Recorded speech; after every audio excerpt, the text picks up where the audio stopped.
Hey everyone, I'm John from PHLster. And I'm Netgear57 from Collector Car Feed. This is the Fiesta, and we're going to total it. For gun safety. Airbag.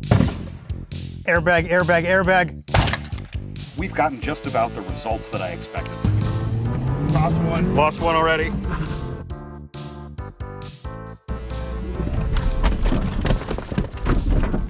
Seatbelt. Oh. What's up everyone? Welcome to this video. I am super excited for this. We've been looking forward to it for a long time. I have with me one of my favorite car YouTubers, Netgear57, your virtual car friend of Car Friend Simulator and Collector Car Feed. And we are coming to you today to talk about carrying guns in the car. So what we have done is we have bought all the cheap car holsters we could find on Amazon, mostly the popular ones from like the first page or so. Most of them are magnetic, some of them fit in your cup holder, some of them clip to a holster, some of them, they all bolt or attach somewhere in and around the driver of the vehicle. And what we want to do is demonstrate with a real live car in the circumstances that these holsters might encounter all of the really important considerations about how to place these things, how to attach them, and whether or not you might even want to use them. And if you want to check out the behind the scenes footage of how we set all this up and our, initial impressions of the Fiesta and some of the testing we've done on that, you can visit Netgear's channel, Car Friend Simulator. There are some considerations that you might not really think about. Where are the airbags on my car? Does my car have side curtain or knee airbags? And these are the things that these holsters don't take into account. As I unboxed these and got them ready for the shoot, I made sure to look at all of the instructions that came with them. Most of these don't even come with instructions. They'll just come with a packet of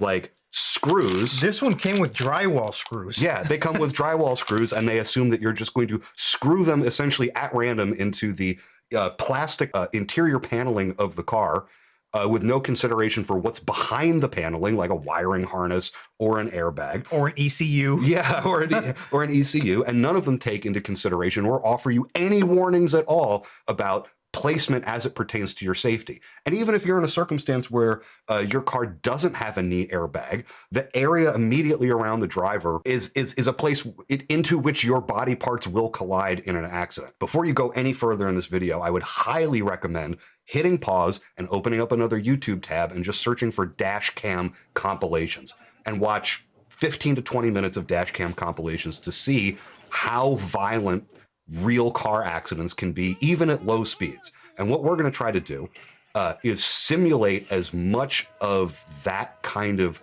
abuse as we can with the Fiesta that we've bought, with the selection of car holsters. And remember, everything that we do isn't going to be half as violent as a real collision. And also, everything that we do not try it at home. No. Both of us have years of experience with cars and with firearms, and everything that we're going to be doing in this video is extremely hazardous, and we are taking these risks so you don't have to.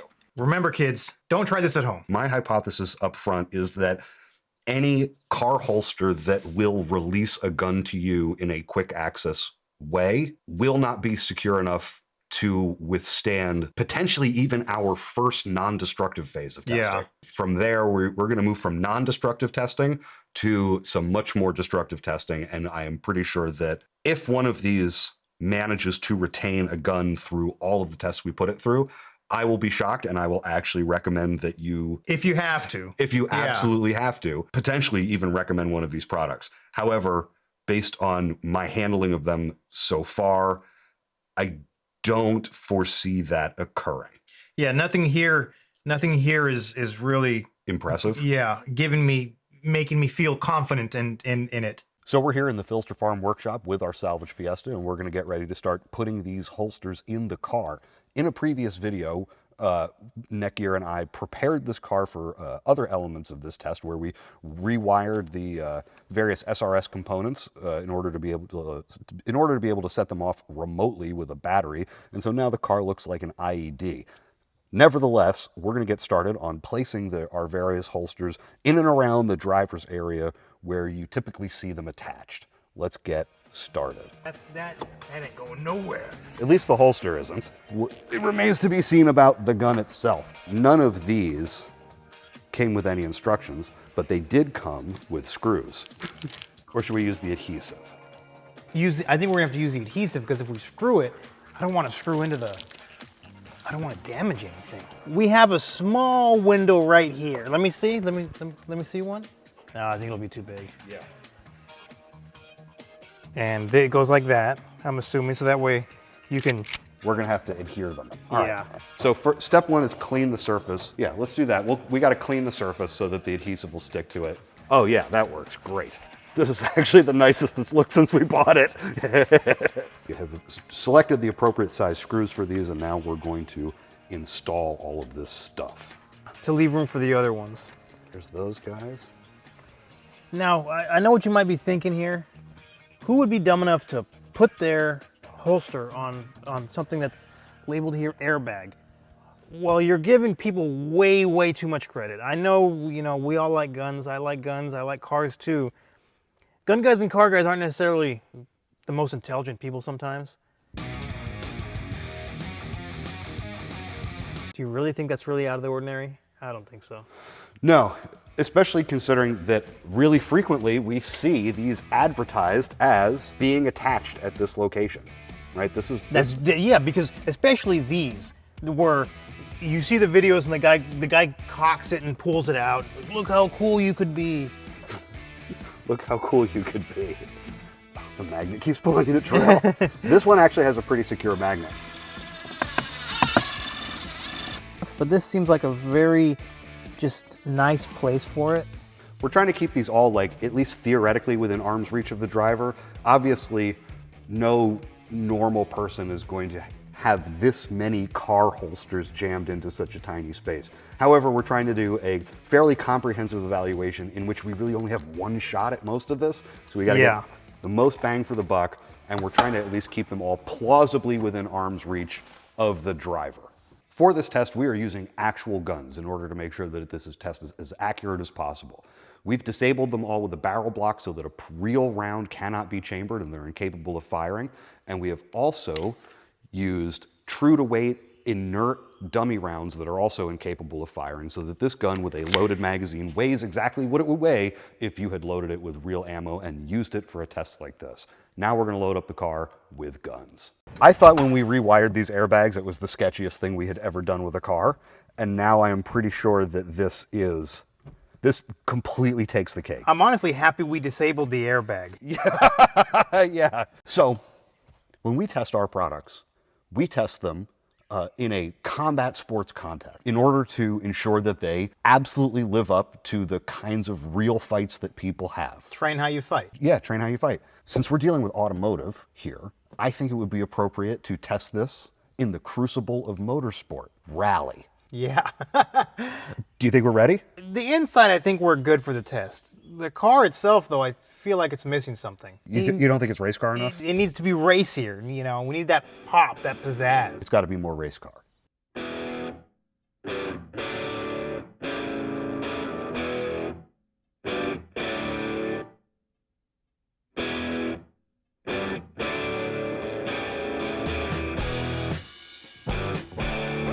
It makes it better. Now it's a race car.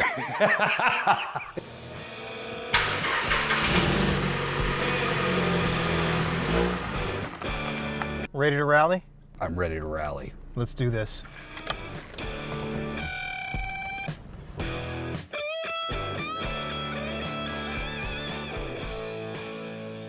How on earth do we explain this if we get pulled over? Just gonna have to hold the steering wheel. Ready? Yep. We lost one. Lost one already. Here we go. Here we go. Over the hill. Oh, whoa, brake. Ah! Oh, crap. There's the camera car. That was cool as hell, and I you not, a deer jumped out like 30 seconds before he came through. So We lost one. we lost one. We lost one on the launch. Everything else, surprisingly, I mean, held. All right. Well, I guess we can just give it another launch and see what Yeah. happens.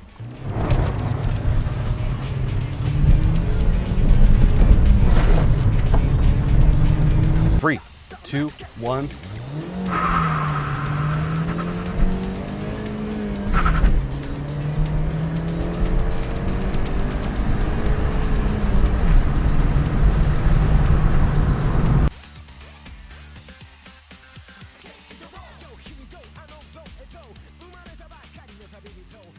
I think it's gonna hurt.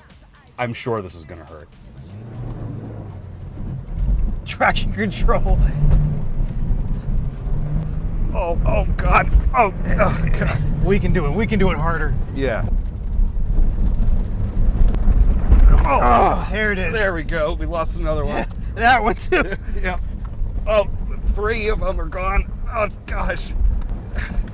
All right. Again. Oh, my neck. Oh God. Oh, all right. Oh. Does it smell like clutch in here to you? All right. Let's see the damage. Okay, so we lost 3 of them. 3.5, I'd say. Yeah, that one's about ready to give up the ghost. So come on in. Let's show you what we got. Oh God. Okay, so these 3 fell out. This style, I really had no faith in it at all from jump. This SIG, I don't know. I guess because it's not really, it's kind of a svelte pistol. It doesn't really grip very well. This one fell out almost for you breathed on it, it would fall out. The Glock stayed in there a lot better, but you kind of just barely touch it and it wants to come out. So those 2 obviously I knew weren't gonna make it. This one I'm sort of surprised because it felt honestly pretty solid in there. But once we hit that big bump and started driving through there, that one didn't hold up either. This one is still there, good and solid. This one obviously, the box one is straight down, but the Elastic one. Yeah, the elastic one, the glove box one. That's an MP9 compact, and it is. Yeah, that is not a large gun at all. I don't see how anybody can tell you to use this in your vehicle with a clear conscience. The mounting it isn't good. There's no positive lock. You're basically putting it in a little pouch and that's all. Yeah, it's like a lunch bag. Yeah. This one, I kind of like the design, but not for a vehicle. For a vehicle, it's just huge. It's big. If you would put that inside the center console and close the center console, I think that's pretty cool. But as a passenger, it really intruded on my leg space the entire time. Yeah, mounting this in a center console large enough, I think is pretty cool. But again, it's not something that you'd want to leave in your car. I guess this one I'm on the fence about. So I think up to this point, we've gotten just about the results that I expected from this. Just from handling a couple of these products when I took them out of the package, the strength of the magnet was clearly not up to snuff for use in a vehicle, despite being advertised for it. Like I would, bump them by hand and they would come out.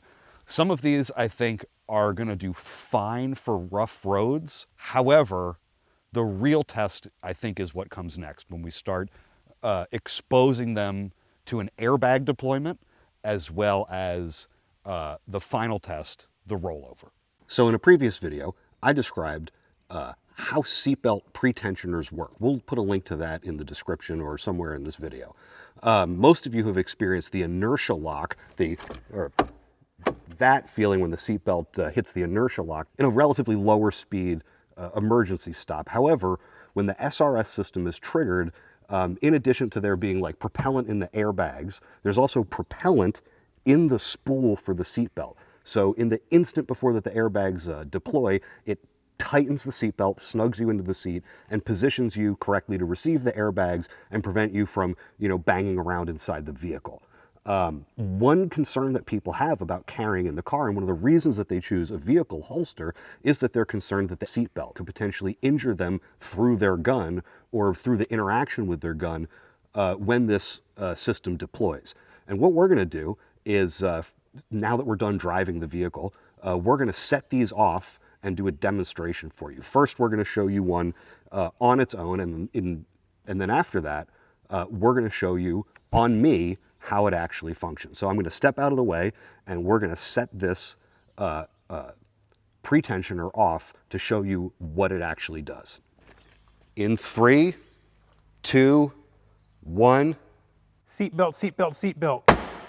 Seatbelt, seatbelt. Yeah, so that was pretty dramatic. Yeah, it smells like a shotgun. Yeah, it does, and it sounds like a 22. But it's not that bad. It's nothing to be scared of. It's not going to injure you. It's not going to not hurt. I mean, this is better than the alternative. Yeah, death. It's nothing to be super afraid of, and it's no reason that you shouldn't be carrying your gun on your body in the car, as we will now demonstrate. All right, John, so what holster are you using and how are you positioning it for the seatbelt? I'm using an appendix carry holster, and for the sake of this demonstration, I'm carrying a fairly big gun. That's a PX4 compact, which is fairly chunky on my frame. And I want to make sure that we're demonstrating this with the kind of like, you know, the biggest, practically the biggest gun I can get away with carrying. So what I'm going to do here is I'm going to fasten the seatbelt as normal, low and tight across my hips, right? Because the point of the seatbelt and the point of the pretensioner in the seatbelt is to keep you from sliding forward in the seat and kind of like sliding under the dash. And also submarining, that's what they call it. Yeah, and anyone who's watching this who's been like an EMT or a police officer or a firefighter knows what that looks like, and it's pretty gruesome. I'm sure they'll drop it in the comments about how significant the injuries they see from submarining are. And what I'm going to do right now is put my body on the line for gun safety and show you that a correctly worn seatbelt with a normal appendix carry holster and a pretty big gun isn't going to hurt you when these fire. You ready? All right. Are you ready? No. Seatbelt, seatbelt, seatbelt. Oh. Seatbelt, seatbelt, seatbelt. Oh. That one was a lot more significant. That one was a lot more significant than this, and it stings in my chest. It definitely stings, and it felt really tight, and I wanted to get out of it right away. However, oh, that was a shock. That was like getting punched in the chest. Whew. However, all of the shock that I felt was right across my chest right here. I didn't feel any of it down here in my pelvis. And now what we'll do is we'll take a look at the holster. The holster is completely intact. Nothing is broken. My optic still works. Everything seems fine here. I definitely feel like I took a punch to the chest. That was not, yeah, that was super unpleasant. That one was a lot harder. Yeah, that one was a lot harder. Yeah, and the seatbelt is like stuck on this one. Yeah, whoa. Whew. I gotta tell you, I'm not exaggerating. That kind of hurt. But all the pain is kind of like, you know, above the waist. Nothing's out of ordinary here.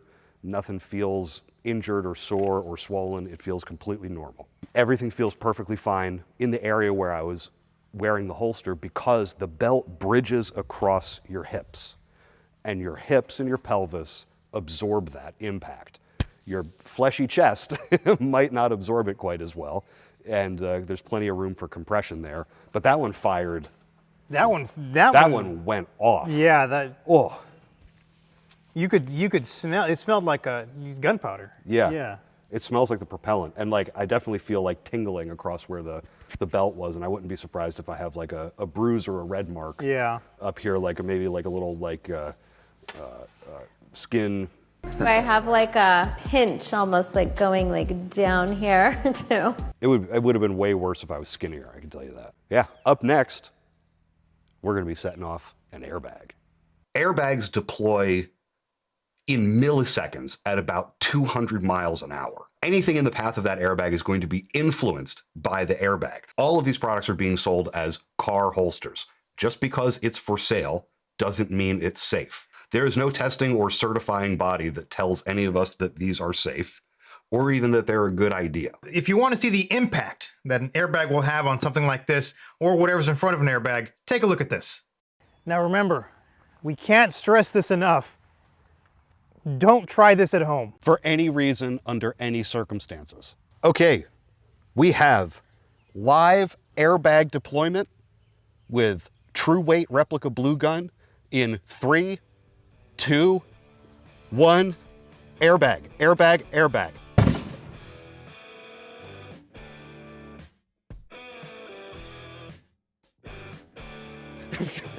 Heads up. It launched. Oh yeah, that went, what would you say, 150 feet at least? Yeah, yeah. Yeah, instantly. The rubber ducky held it pretty well, though. Yeah, it's in pretty good shape. I mean, and this is like a true to weight blue gun. So this weighs exactly the same as a loaded Glock 48. And you saw how high that went. Airbags are extremely powerful. Always be incredibly mindful of, if in the event that you do decide to use some kind of car holster, make sure to check anywhere that you could potentially be mounting it, that it is clear of the deployment path of an airbag. I don't think that there's anything that you could tape, screw, or Velcro to any plastic panel in your car that would survive that. Yeah. Not at all. Regardless of whether or not you have a knee airbag equipped in your vehicle, it's still of an utmost importance to not mount any of these kinds of products anywhere where your knees or legs could come into contact with them. Yeah, even with no airbag. Yeah. Because you still may slide forward and hit it. And in fact, while we were filming this, yesterday evening, I posted a photograph behind the scenes in our Facebook group, and within minutes, a group member chimed in to tell us a story about how they had purchased and installed a product like this and were injured by it in an accident, right? The likelihood of this is so high that we were immediately able to obtain an example of the kind of injury that these can develop. Yeah. Now, my prediction here is that even if one of these products manages to retain the gun during this airbag deployment, it will still tear its mounting solution out of the plastic. There's not a single panel in here, I think, that's more than like 1/8 of an inch thick. Yeah, and that's all we're doing. They give you wood screws to screw into about 1/8 inch of plastic. Right, so you've got like one spiral thread of engagement into that plastic. Yeah. And as we just witnessed with the airbag deployment, it deploys with an enormous amount of force. And I think we will see all of these pistols wind up somewhere in the back seat of the car. Now, we did remove the steering wheel for this demonstration so we can get a really good shot of what happens here. And I think we're ready to set this off and see what kind of carnage we get. Yeah, enough talk. Let's pop this thing.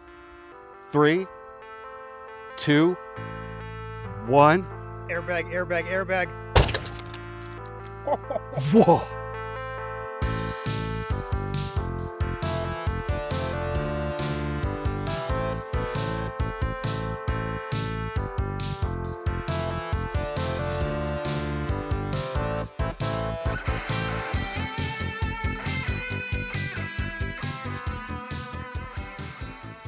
Immediate instant carnage. We have magazine ejection from the pistol.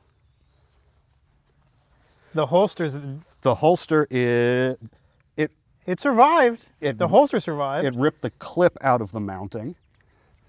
The gun is over here about 7 yards from the vehicle. Oh, this whole panel is wrecked. We've got, of course, the screws came out. This one stayed in. it's barely hanging yeah, it's on. barely hanging on. One of these is next to the seat. The other one is under the Under- seat. And, there's and the magazine is outside. The magazine is outside of the gun. We'll have to find it. This one is barely hanging on. It is. And so now consider this. Your knee is here. That airbag just launched this thing back into your knee. Yeah, and the trigger's exposed, which is super unsafe. The screws have been compromised. The mechanism that retains the clip, yeah, this has like some It kind just of launched like out of it. quick disconnect here. It ripped it out of the, all the pieces that snap together for this in order to make it a mechanism have been destroyed. This magazine is also partially ejected as well, so that gun would not be ready to fight. The mag for this pistol is external to the car. That's another mounting. So yeah, this did pretty much exactly what we predicted. Never, under any circumstances, for any reason whatsoever, attach a pistol to the driver's footwell or the underside of the dash of the driver area. Now it's time for the final test. There were some conditions that we couldn't exactly test the way we wanted to. Rear end collision, front end collision, getting T-boned. We didn't have a way to do that safely. Yeah, we didn't have a second car. We didn't have a proper closed course. It would have been cool to do. Yeah, we could have. It would have been great to have a demolition derby. We at least drove it in some pretty hard conditions, and even driving it through the field, we got some of these products to fail at impact levels that were totally sub-injury. And I can already hear the keyboards typing away. Oh, when would you ever drive in a field? Guys, we're trying to simulate bumps here. Have you never seen a pothole? What we were trying to simulate by doing that was the various kinds of impacts you would get in, you know, a low speed rear end or front end collision. Which what we did was way less than even like a 15-mile-an-hour collision. Right, like you'll get whiplash at 15 or 20 miles an hour, and both of us walked away from that totally fine. Those holsters failed at levels way below whiplash, for instance. Yeah. I suspect that some of these wouldn't have even held on if you got bumped into someone in a parking lot. Now, what we can do is we can roll this car over. And that's where the John Deere 4044 comes in play.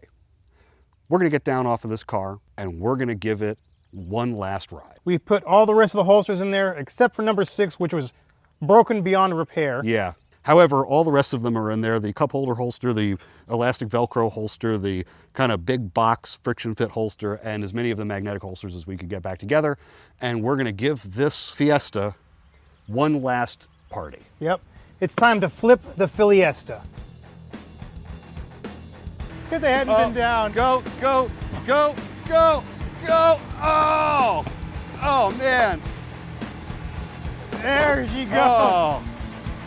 Because they hadn't been down. Go, go, go, go, go. Oh, oh man. Push it. Keep pushing. There she goes. Oh. There we go. Let's see what we've got. See what it looks like inside here. I already see at least, oh, our lotion survived. The box holster and the pouch are still in there. No. They are. They survived. No. And we'll actually, let's see what it happens when we try to get We this have to, back yeah, on its because we're going to wheels. have to put it back over. Yeah, let's get it back on its wheels. Forward, forward. There you go. Oh.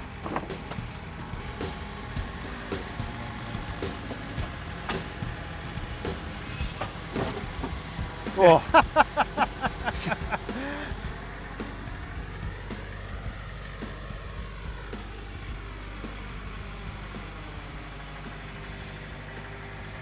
Well, Got the lotion. here's the gun that was in the, That was in the box. yeah, that was in the box one. And, oh, the one that was in the cup holder is gone. That's on the floorboard there. And the one that was in the Velcro pocket is on the floor. So basically, not a single one of these devices is capable of surviving a car accident. Yeah, because remember, that was a gentle rollover. Okay, so it went about as we thought it would. Yeah, I mean, that kind of met my expectations. Some of them didn't even meet my lower expectations. Namely, number one, holster number one. Yeah, the ones that are just the magnetic block and you're supposed to be able to, you know, rack the gun off of it or what have you. The one that failed continually, I think we might have disadvantaged it by using the P360. The slim, the slim receiver. Yeah, it had it was a P365 X macro or a fuse or something, which has a 17 round magazine, but the slide isn't particularly wide. So it had a lot of weight and not a lot of surface area of contact. But I would imagine that anything with like a curved slide or a beveled slide would also... anything other than a Glock, basically, right, I don't think is going to... fills the entire channel. Yeah. So to recap, none of the magnetic holsters really survived even driving through a bumpy field. Yeah. And the bumpy field is a fairly gentle approximation of way lower levels of force and inertia than you're going to experience in an automotive accident. Yeah, I agree. And nothing, absolutely nothing withstood the airbag test. The holster that actually had the best retention through like shock and vibration and bump and jostling flew to pieces when it encountered the airbag. The number 6 holster. Yeah, and it couldn't continue any additional testing. So we don't know how it would have done in a rollover or a more significant collision were it positioned in a place where it wouldn't interact with an airbag. Yeah. However, not a single one of those products survived all 360 degrees of rollover. Right. And mind you, that represents a very gentle rollover is what we did. If you will roll over in an actual crash, it'd be a lot more violent. yeah, I've said it a few times in this video, but if you think we are doing too much or going too hard on these products, look up all kinds of dash cam compilation channels on YouTube, and they're great. And if you need a refresher about how severe even low speed car accidents can be, check those out and tell me if you think that what we did here is more significant than any of those collisions. Yeah, like if we set anything up for failure, which I truly don't think we did. I think we tried to set everything up to give it the best chance it could. Yeah, and it was pretty realistic. I mean, and here's another, for instance, right? If you think, oh well, you know, if I've had a car accident, my firearm is my least concern. Yeah, literally 2 days ago, I watched a police badge cam video about an incident in which someone ran a red light, T-boned a car, hit another motorist, rolled his truck over, got out, and fought both of the motorists and then fought the cop. Now, you never know what kind of car accident you're going to have. Is it going to be the result of someone who's intoxicated or not in their right mind? Are they going to get out and road rage at you? Are you going to be in an accident in which someone, man, the number of people who just think that it's appropriate to like intentionally brake check other drivers out of their own road rage. Someone brake checks you, you bump them. I mean, they'll be set off after that, you know, because they're already angry. They think, oh, I'm going to brake check this guy. You hit him, and then it's like, oh, it's on, it's fight time. And they get out of their car angry, and you saw all the places, you know, every crevice of the car had a gun in it. Yeah. Magazine flew out on one. Yeah. And the mag was out of one. The guns are under the seat in the console.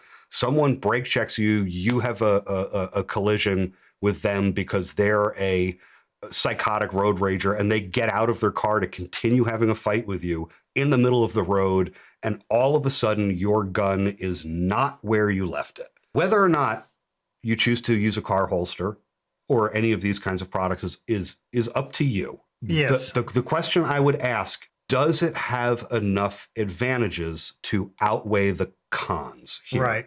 Right. In order to do this properly and safely, it's going to need to be either in a much more secure location in your car, which would outweigh any speed advantage you have. It's like, oh, it's right here. I can just grab it whenever I need it, assuming it stays in place, which is highly questionable. Yeah, very unlikely. And then on top of it, you know, anytime you're getting in and out of the car, you have a level of cognitive load, which makes it that much harder to obey and follow the rules of gun safety consistently. You're dealing with your keys and your phone and your groceries and your kids and your pets and the parking lot, and can you gun up and gun down discreetly enough, or do you have to do it with all this stuff on your mind and risk getting caught, and then you've got to put it in something that's very, very secure. I'm sure there's stuff out there that is a fairly secure box that will, you know, allow you to access the gun or deploy it quickly, but you're still attaching it to the interior of the car. I don't feel confident enough to use any of these products that we tested. And I can't tell you whether or not you should or shouldn't use them.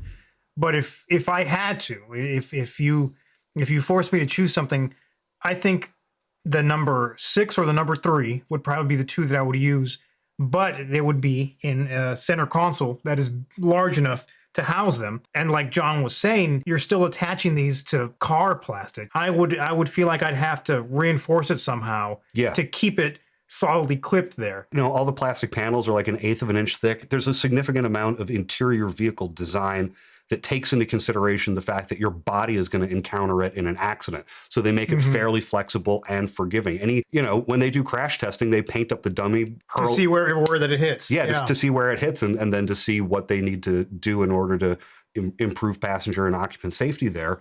And the plastics and the materials and the coverings that they use inside the vehicle are largely designed around two main things. That's cost savings and crash safety, not whether or not you're going to run a handful of drywall screws into it and attach a gun to it. Yeah. Right. And then on top of it, a lot of these panels themselves don't have a lot of hardware holding them in place, which means that they're just going to be clipped in. So even if you find a way to secure your mount to that plastic panel, how's the panel mounted? Right. Yeah. Like the panel is not designed to have an extra 1.5 pounds of gun on it, swinging around and pulling on it. And it's entirely possible for it to just like rip the push clips out when you have an accident like this. Check out, while we're recommending stuff you can watch to further your own education, look up interior videos of vehicle crash testing. Watch a slow motion video of the interior of a vehicle during a crash test, and you will see things twist and buckle and move and flex. And if you think that a couple drywall screws holding 1.5 pounds of gun to any plastic panel that's within immediate reach of you, the driver, isn't going to be severely compromised by that, I would think again. And to say nothing of the fact that since all of these panels are designed for you to bounce off of them, putting a gun in your immediate vicinity means that you're now potentially going to bounce off of the gun. Yeah. Even if everything else goes well, you're now like unpadding an area that needed to be padded. Is it worth it to be a little bit more comfortable in the vehicle and potentially imagine that you could be faster drawing from a car holster than from your waistband? I don't know. You can find, all the resources you need for absolutely free on how to sit comfortably with a gun on your body on this channel. You don't have to buy any products. You don't have to buy anything from us. You can just watch our videos and learn how to do that and save yourself the hassle of harming yourself, ruining your car, and incurring all these risks. It's up to you. Yeah. You do whatever you want to do. We just approach this logically, having experience in both cars and in firearms. And I think everything that we sort of predicted, kind of came to fruition. But hopefully at least you learned something. And maybe if you do have a holster like this in your car, maybe you'll go into the car, take a better look and say, hey, that is pretty close to the airbag. Maybe I shouldn't have mounted it there. Maybe I can move it into a better location. Yeah, something that's like got multiple levels of security to it. Something with some kind of redundant safety, something that's not going to impact your body when you have a collision, and maybe, something that's not going to fall out when you hit a bump. But if you think we're wrong, and if you're upset at us, feel free to leave a comment and tell us all about your truck with the Punisher skull stickers on it, and we'll make sure to engage you in the comments. Yeah, tell me how many ducks you have on your Jeep.